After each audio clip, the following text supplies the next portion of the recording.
Hello everyone, hope you are well and doing great with TIR Education.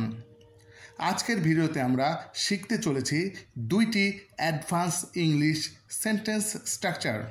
তো চলো ভিডিওটি শুরু করা যাক। প্রথমে রয়েছে স্ট্রাকচার 1।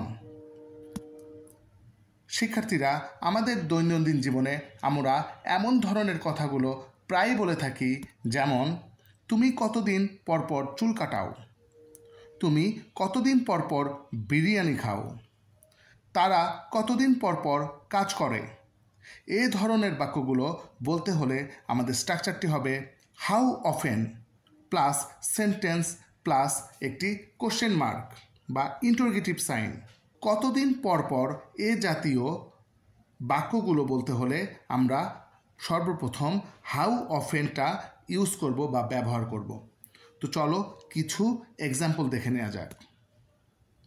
তুমি কতদিন পরপর চুল কাটাও? How often do you get your hair cut? How often do you get your hair cut? তুমি কতদিন পরপর বিরিয়ানি খাও?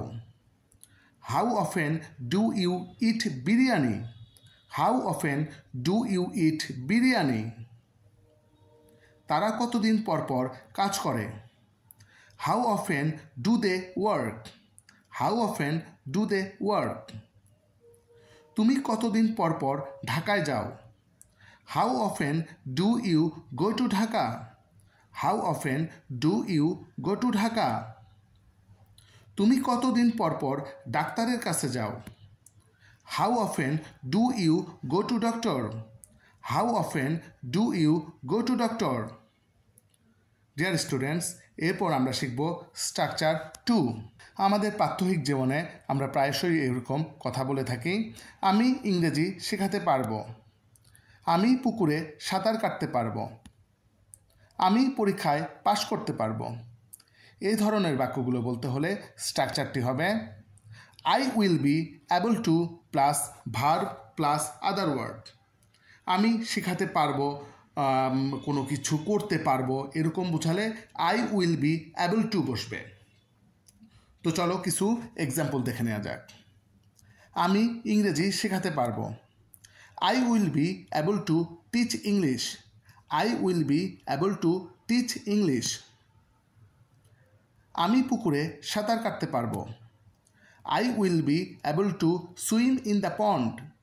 I will be able to swim in the pond. আমি পরীক্ষায় পাশ করতে পারবো। I will be able two pass in the exam. I will be able two pass in the exam. আমি অঙ্কটি করতে পারবো।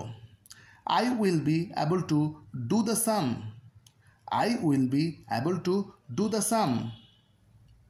আমি কাজটি করতে পারবো।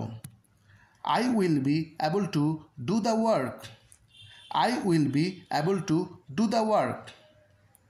শিক্ষার্থীরা, এবার এই দুটি স্ট্রাকচার হতে তোমাদের প্র্যাকটিসের জন্য দুটি বাক্য দেয়া হলো।